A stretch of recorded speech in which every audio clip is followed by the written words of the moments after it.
All right, let's talk about the top 5 defensive linemen in this year's 2023 NFL Draft class, where we move 5-1. I'm sorry because I know so many people were so excited with our mock drafts because we do that in order with pick 25 and on. But this is where Alex really shines because he doesn't like to give it away so quickly. He likes to move and shift your mind and get you upset by let's go, move it down the line. No, I have to talk about each one individually. Sorry. And that's what we're going to do here. That's Alex, not me, by the way. I would do 1 to 5 personally, but, got to follow the man's rules, I guess, right? I think you're being a little bit unfair here, all right? It's the best for everyone because then you get to learn about everyone, and that's really the main goal here. You could still learn about everyone in a different order, but this is fine. I'm completely okay with it. Let's start with are you good, right? Yeah, I'm all good. I'm ready to go. This is my preferred order. Start with our list at number 5, Keanu Benton, the 6'4", 309-pound Wisconsin senior. All right, so Benton's an interesting one. I feel like I say that for every player.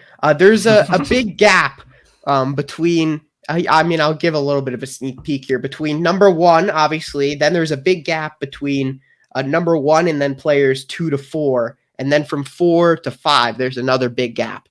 So this is the, I guess, big gap. It's tough. I had a few players in the running here for the 5th spot. I'll talk about a couple of them. Actually, just mention them briefly at the end of this, or of this list, I guess, just to throw their names out there. But Benton, he's got great hand use. He's got great leverage. He was actually a former wrestler, so you can kind of see that in his game, funny enough. He was a 4-year starter at Wisconsin, which is always a very good thing. Lots of experience there. He's got high motor. He's got a great swim move. He's got great length as well. He had a great 2022, 6 sacks.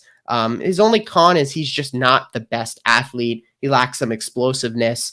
But despite that lack of explosiveness, he's really effective in both the run game and in pass rush. Doesn't have the most moves, but he does have that swim move, and overall he can use his power and leverage to beat the interior offensive lineman. And so he's a really solid player. You mentioned 6'4", 309, just about above average. Height and weight for that position, which we have in the size, ranking or grade that Josh is going to go in 2 seconds, basically, because I'm going to, move it on to him now. We're doing wonderful here. Before I do his grades, this past season, stats-wise, he had 36 total tackles, 20 of them solo tackles, and 4.5 sacks, which obviously, as you would assume, was his career high in sacks. The second most of that was 2.5 the year prior in the 2021 season. And now for his grades, obviously projected 2nd round pick, and that is where his grade stands as well. After we gave him a 5.5, or I should say Alex gave him with his meth formula. Breaking Bad reference, by the way. I need to make that clear before I just start throwing out drugs like that. Athleticism 5, technique 6, run defense 7.5, pass rush 7.5, size 7.5, which totals out to a 6.5. And again, the grade equals the pick being a 2nd rounder, and that is our number 5 guy. On to number 4, a 6'5", 298-pound Clemson sophomore, Brian Breeze. Or Breesy, sorry. Breesy, yeah. So with Breesy's interesting because a lot of people have him as their number 2 guy in this interior class, and I have him here at number 4. So I'm not a big Breesy fan at all, to be honest. He's got pretty great size, length and height wise, but he's a little bit underweight at 298, like you mentioned. He still does have great power with that weight. He's got good agility as well. He has the ability to play on the inside or outside, which is definitely helpful. Could potentially even be an edge rusher at the NFL level, a 3-4 defensive end. Don't really know where he projects exactly. That's going to be something that's up to the coaches, obviously, that he gets drafted for. He's definitely a more solid pass rusher than he is run defender. Injuries are concerned with him. He did have an ACL tear. Change of direction, despite his agility, he's actually not great with change of direction, if that makes any sense. He's quick on his feet, but he doesn't change direction very well, even though that sounds completely contradictory, I know. But you just have to watch his film to understand. And then he's, like I mentioned before, a little bit underweight as well. But I just don't see the hype with Brian Breesy, and that's why I just have him here at number 4, and Josh will go through his grades in a second after he talks about his stats. Yeah, so this past season, I mean, it's not. I don't think it's and again, it's stats, right? He's an interior defensive lineman, so stats don't mean everything. However, when you look at him compared to other guys on this list, the stats don't line up. It's not the same. This past season in 2022, he had 15 tackles, 9 of them solo, and 3.5 sacks. So yes, more sacks than the player we talked about previously. However, the tackles number is significantly lower than Benton. We'll have to see with Breesy. But anyway, yes, let me go to his grade here. He is a projected first-round pick. Athleticism an 8. Technique is 6.5. Run defense a 6. Pass rush is a 7. Size is 7.5. All averaging out to a score of 7.0. And that is a projected late first-round pick. Well, that's what the grade says, and that's what his projected pick is as well. So without further ado, we go from 4 to 3. Mazi Smith, the 6'3", 323-pound Michigan senior. And if you remember, there was another guy on the defensive line last year, right? That was a prominent figure. He now is a Detroit Lion, and he's very good. So Michigan putting out 2 guys in the defensive line, 2 very good players in the past 2 drafts. Just something to note. Yeah, Mazi Smith's certainly an interesting player, a big combine performance, a huge riser in the combine. He put up a crazy amount on the bench. I'll check that in a minute after, Josh talks through his grades and stuff after I finish here, but he did some crazy stuff on the bench. He's got great power. When I was looking at his film, the first thing that popped up was like Mazi Smith, like crazy weight room, like routine. And he was lifting like 500 pounds and all this crazy stuff that he was doing. And I was like, wow, that guy is strong. And you definitely see it in his film. For a big guy too, he's really quick initially off the line of scrimmage. He's got powerful hands, and he's just a mauler in the run game, a guy who you just are trying to avoid at all costs if you are a running back. The cons with him is he just seems to kind of not always be with it, not always be aware of everything that's going on. And that, I guess, has a little bit to do with some of his instincts. So that is a concern for him. And then also there is a possible character issue, like someone else we're going to talk about in a few minutes.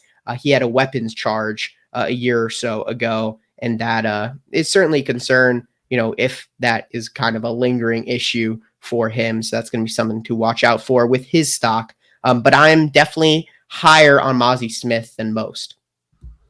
All right, Alex, I got it for you. So Smith put up 34 bench reps of 225 pounds, which is the highest from any of the defensive linemen in this year's draft in this NFL scouting combine earlier. Would it be earlier this month? Last month it was.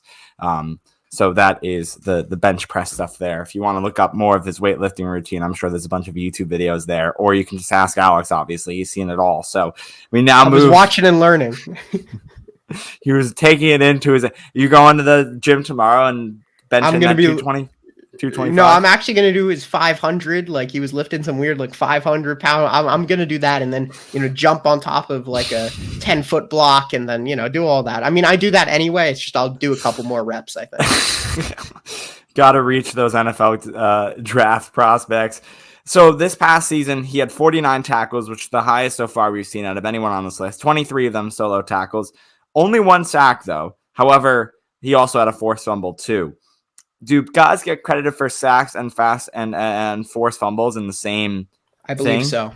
Yeah. So then, it was probably the same play that he had. Well, it could have been a tackle for loss, for example, with a forced fumble. But anyway, 1 sack, 1 forced fumble, and the most amount of tackles we've seen from a draft prospect or from one of the D lineman draft prospects we've gone over so far. Okay, projected second-round pick. What is his grade going to be in comparison to the other numbers that we have in this formula? Check it out right now. Athleticism an 8, technique a 6, run defense an 8, pass rush a 5.5, and size a 7.5, coming to a 7.1 out of 10, and that's a late first round grade. So this is the first time that the projection of the pick for a player here in this rankings video or podcast is different than the actual grade that Alex has in here in the formula. So late first round is what Alex projects. And then second round is his actual projection by, various sources. Number 2 here, Kalijah Kancey, 6'1", 281 pounds, Pittsburgh junior.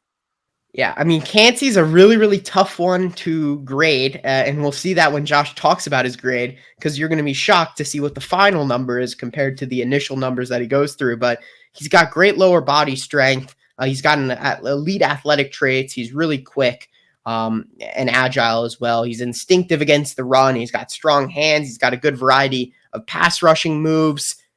But the big con with him is he is so undersized. It's ridiculous. He's 6'1", 281, which is about the size of maybe your average short tight end or something like that. To be an interior defensive tackle and have that kind of size, obviously he could bulk up a little bit weight-wise, but even if he bulked up 10, 20 pounds, he'd still be a little bit underweight.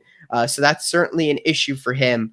He is in, I believe, the 10th percentile in terms of size for defensive or for interior defensive linemen. So that is a big concern. And as much as his tape is great against, opposition in college, when he gets to the NFL and he's playing against these big offensive linemen, is he going to be able to hold up? Is his strength really going to show as much as it did in college against, more subpar athletes on the offensive line?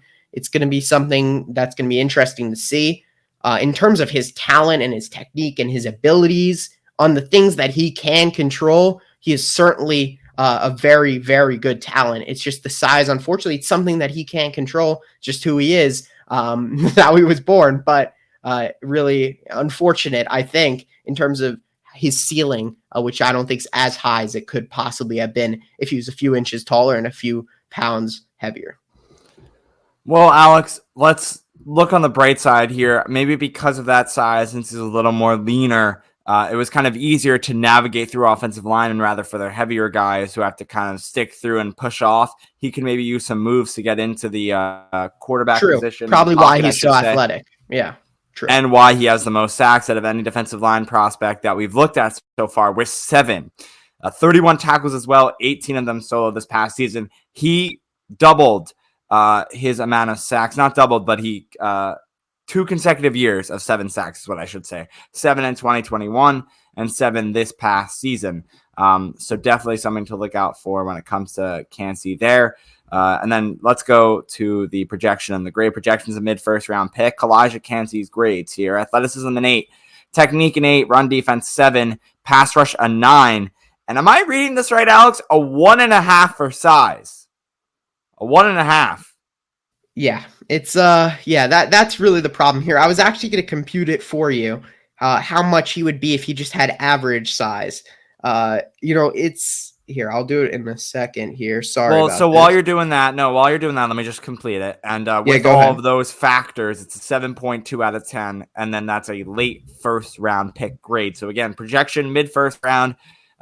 Alex's formula late first round, and that is number 2 on the list. Go ahead, Alex. Yeah. If it wasn't for his size, if he had, let's say 80th percentile size even, he would have been an 8.0 out of 10, which would have made him an early first round grade for me. So that's certainly, an interesting thing there. I guess unfortunate for him. And I'm interested to see how NFL scouts look at that. Are they factoring in his size as big of an issue as I'm factoring it in? That's going to be something that's interesting. I saw on PFF's big board, they have him at 13, I believe. So I guess more of a mid-first round pick. PFN, I think, had him closer to where I have him in the late first round region. But interesting player, and I'm really excited to see where he ends up. Had a great combine as well. And that leads us to the final guy on this list, the number 1, and it's not even debatable, the number 1 prospect here out of the defensive linemen. 6'3", 314 pounds, junior out of Georgia, Jalen Carter. Now, before I send it to you, Alex, real quick, I mean, we're both going to probably talk about it.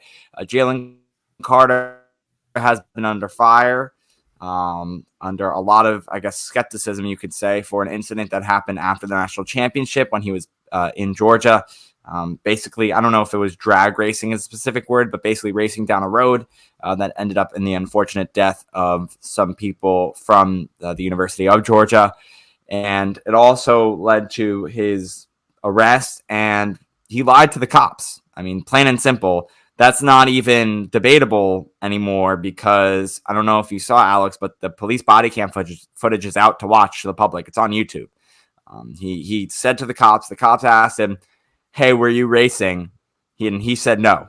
Like straight up said no. So let's just be honest here, though. Fact versus if you were racing and the cops pulled you over, would you say you were racing?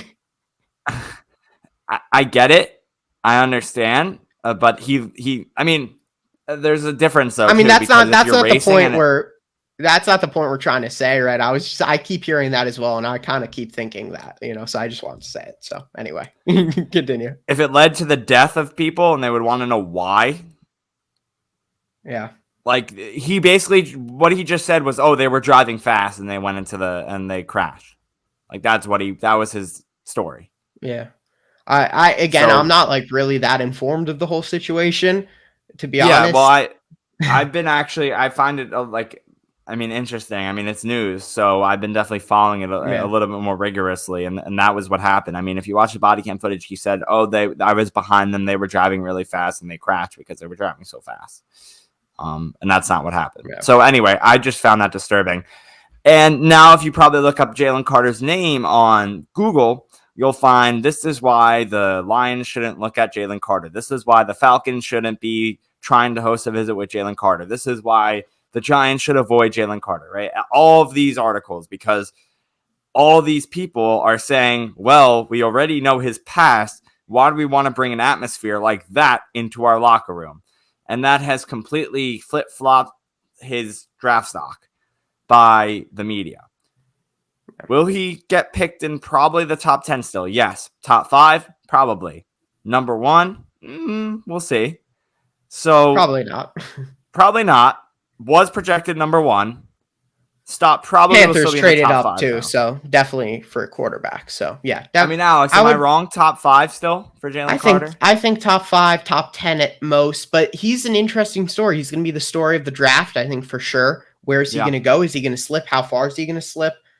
And what I would say here is when we were looking at Jalen Carter here, we don't have the chance to sit down with him and talk to him and see what he has to say for himself. Or we don't have the chance to, really understand exactly what happened, on that night. Like we didn't have a chance to talk with the police, or any of that kind of stuff. So we can't look at it from that angle. We can only look at it from what we see on the field, the tangible things that we can analyze.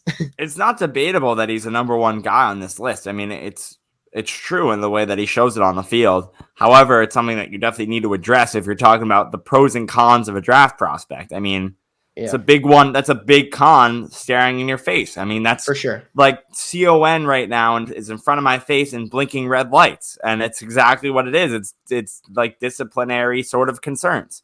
Now, anyway, let's talk about the positivities of this game, and we can reconnect back to this later. But, we do have to talk about the positives because they are there on the field. Yeah. I mean, he's just so quick and agile. He's a freak athlete. He's got great change of direction. He's got really powerful hands. You just see that in every single snap. He's versatile along the line. You see him play, more nose. You see him play a little bit of 3-tech. You see him all over the place on the defensive line for Georgia. And for most of his career at Georgia, obviously, he was surrounded by great players like Jordan Davis and Devontae Wyatt, other monsters on the defensive line, and he still shined. So that really shows you how good he is. He's great in pass rush. He's great in run defense. There's just no weakness really to his game. I guess the only cons that he does have is, he doesn't really always keep consistent pad level, and he can be kind of taken out of the game with a double team, but he is double teamed constantly in the film you see. I was watching a game against Oregon that he had in 2022, I believe it was. He was double teamed, I'd have to say like 95% of the snaps. It was crazy. Triple teams a few times as well. People know how good Jalen Carter is and what a threat he can be. And obviously the final con is what we talked about before we even started talking about him, which is the character, discipline, issues, off the field issues here with Jalen Carter, which unfortunately my grading system doesn't account for. So that is, something that we don't really know, and we're not going to know till draft night, and we might not even know till after draft night, or we might never know, to be honest, what impact that's going to have on his draft stock. Looking over his stats, he had 32 tackles this past season, 16 of them solo tackles, 3 sacks, and 2 forced fumbles. Alex, you talked about those powerful hands. That probably helped set the way for those specific forced fumbles. Projected early first-round pick, we already talked about that. Does his grade line up with that? Athleticism 8.5, technique 7, run defense 8.5, pass rush 9, and size 7, totaling out for an 8.1. And if you've been following this podcast for the last couple of years, you'll know that an 8 or above equals an early first-round pick from Alex. So that is exactly what he's projected to be at that score. Top player on my board currently. I've yet to actually look at the quarterbacks in depth. So Bryce Young, CJ Stroud, don't really know about them yet. But in terms of all the players, no reason to. No reason to. That's why I'm not rushed to do that. But in terms of corners, all the positions we've looked at so far, Jalen Carter is the top dog on my board. And certainly a very, very good player. Very interested to see what happens to him, on day one of the draft, and where he ends up and which team ends up selecting him and how far he potentially drops.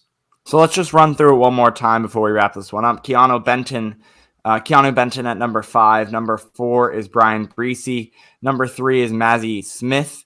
Number 2 is Kalijah Cansey. And then number 1 is the guy we just talked about in full depth, Jalen Carter.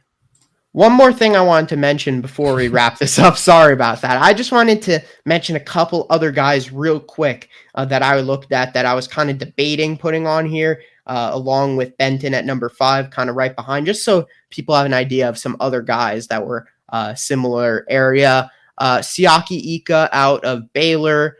He was a guy who was very close. I think he was kind of my 6th guy I had. He's more of your traditional nose tackle. He's got a high molar. He's a really good run defender. Doesn't really have much in the pass rushing game. He didn't have any sacks, I believe, in 2022. He had an awful combine, which is really why he dropped a lot. Many people had him in the top 5 before the combine, but his combine definitely hurt him. He had terrible, terrible combine. And then another guy I wanted to mention too, Kobe Turner. We had him in our mock draft 1.0 7-round mock draft. Go check that out if you're interested. In, I believe it was the 4th round, if I'm correct. If you have to go watch the video for the correct answer, obviously. Was he out of Illinois? He was out of Wake Forest, 6'2", 288. He's a senior. He's a really good tackler. He's got a great pass rush motor. He forced a lot of fumbles for Wake Forest. I remember that when we talked about him. A little bit undersized as well, kind of like Cansey we talked about. And he definitely struggled with double teams when he was double teamed at Wake Forest. But those were kind of my 6 and 7 guys. Just wanted to give them a little honorable mention and, have some more players for people to think about, especially for the Giants, who are more likely to take one of these types of players in the 3rd, 4th, 5th round even. And these are the players who may be available at that spot.